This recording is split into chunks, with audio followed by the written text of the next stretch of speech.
ইনষ্টাগ্ৰামে মোৰ জীৱনটো শেষ কৰিব যেন পাইছোঁ। কিয় জানেনে? আজি দুপৰীয়া মই এয়া ভাত বনাই আছিলোঁ। একদম তাৰমানে গাটো আজি মোৰ খুব বেয়া। কালিৰ পৰা চৰ্দি লাগিছে আৰু একদম জ্বৰ লাগি আছে গাটো। একো কৰিব খাব ইচ্ছা নাই। তথাপিও বনাইছোঁ, ইচ্ছা নহ'লেও, কাৰণ ছোৱালীজনী আছে। আৰু এয়া মই মানে গেছত ভাজি উঠাই থৈছিলোঁ, ৰঙালাও, আলু, চয়াবিন সেনেকৈ মিক্স কৰি এখন চব্জি বনাইছিলোঁ। আৰু উঠাই পেলাই গেছত মই এনেকৈ মানে গেছটো কমায়ে থৈছিলোঁ, চিমত দি থৈছিলোঁ। তথাপিও মই তাৰপিছত খুব গৰম নহয় জানো, তাৰপিছত মই গেছত ভাজিকণ উঠাই পেলাই ফেনৰ তলত বহিলোঁগৈ। তাৰপিছত মোবাইলটো হাতত লৈ পেলাই তাৰমানে ইনষ্টাগ্ৰামটো খুলি ল'লোঁ।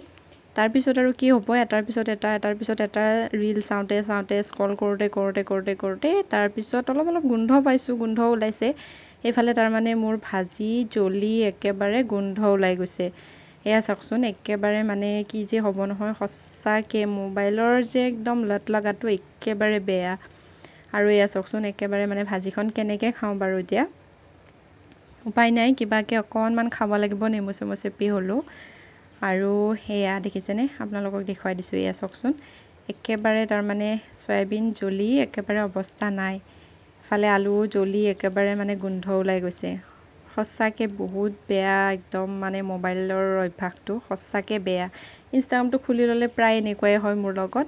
গেছত গাখীৰ উঠাই থ'লে, ভাত উঠাই থ'লে মোৰ এনেকুৱাই হয়, পাহৰিয়ে যাওঁ মই ইনষ্টাগ্ৰাম ৰীল চাবলৈ পালে। তাৰমানে সঁচাকৈ বহুত বেয়া কথা এইবোৰ।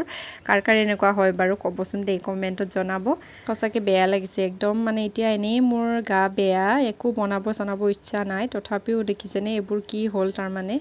এতিয়া চাওঁ ছোৱালীজনীক কিহেদি ভাত দিব পাৰোঁ। হাজবেণ্ডে মোক এনেই গালি নিদিয়ে সঁচাকৈ। আজি যে এইবোৰ গম পালে মোক কিমান গালি পাৰিব নহয়, কি ক'ব আৰু। এতিয়া আকৌ ছোৱালীৰ কাৰণে কিবা বেলেগ এটা বনাই দিব লাগিব, আৰু লগত দৈ আছে, দৈ দি তেনেকৈ খাব দিব লাগিব। আচলতে ভুলটো মোৰ, সেই গতিকে ভাবিলোঁ আপোনালোককো দেখুৱাওঁ, আপোনালোকৰ লগতো শ্বেয়াৰ কৰোঁ মোৰ ভুল। আজিৰ পৰা এনেকুৱা ভুল মই নকৰোঁ। এটলিষ্ট ভাত বনোৱাৰ টাইমততো মই মোবাইল নাচাই